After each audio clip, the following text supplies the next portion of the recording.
I've mentioned derivatives quite a few times.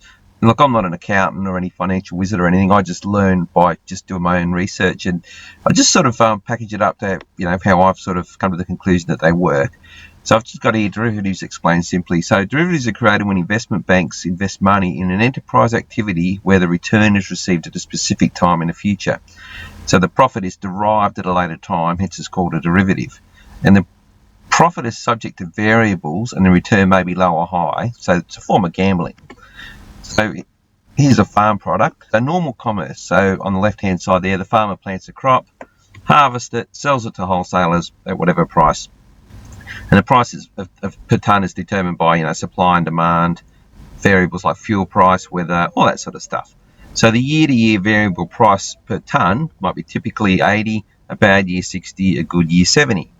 So how derivatives work with farming is that they check the average yield over the past 5 years, and they check factors, they'll do their homework, and then they'll predict the price at the end.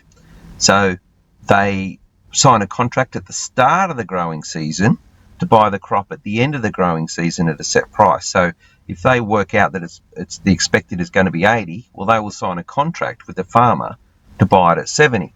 So the benefit to the farmer is he gets guaranteed income, even though the price is a bit lower. But of course, if things go normal, then the bank will then buy the crop at $70 and sell it at $80 and make a profit.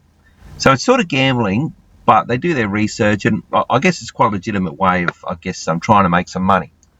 But it can go bad though. If the whole crop gets wiped out, well, it's not so much that. Then the contract's voided because it's priced per tonne. So if there's no tonnage, they don't lose any money. But if the crop isn't that good, or there's a glut of it, and they miscalculate the price, then they can lose. But that's it, simply.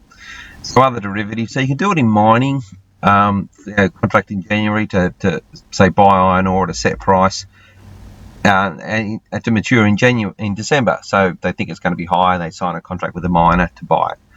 Iron ore, whatever, $50 a tonne, expecting it to be 60. Same thing, share prices as well. And here's a famous nefarious derivative. So what on shares? So what George Soros did, this is how they can be used for bad things. George Soros, he signed a contract with US pension funds mainly in June 2017 to sell his shares to MGM later in mid-October at a share price slightly lower than the projected share price. So pension fund managers thought it was a good deal, figuring they could buy the shares at George Soros's lower price and then sell them at the actual price. But of course, George, he's a very lucky man. Very lucky man. Of course, the Vegas shooting happened and the share price dropped off a cliff.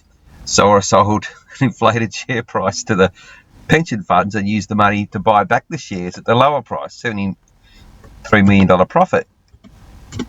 There it is. George Soros reaped $73 million from Las Vegas sorrows. Oh, George. Did you know? Do you have some inside information? Oh, the MGM general manager sold all his shares too about 2 weeks before. Oh, they didn't know anything. It's all above board.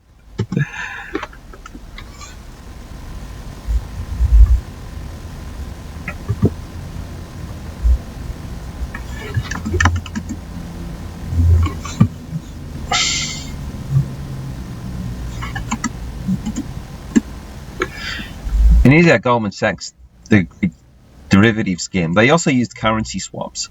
But here's what they did. They hid the real debt by claiming that the future government earnings from derivative investments with Goldman offset the debt, therefore had the amounts removed for auditors.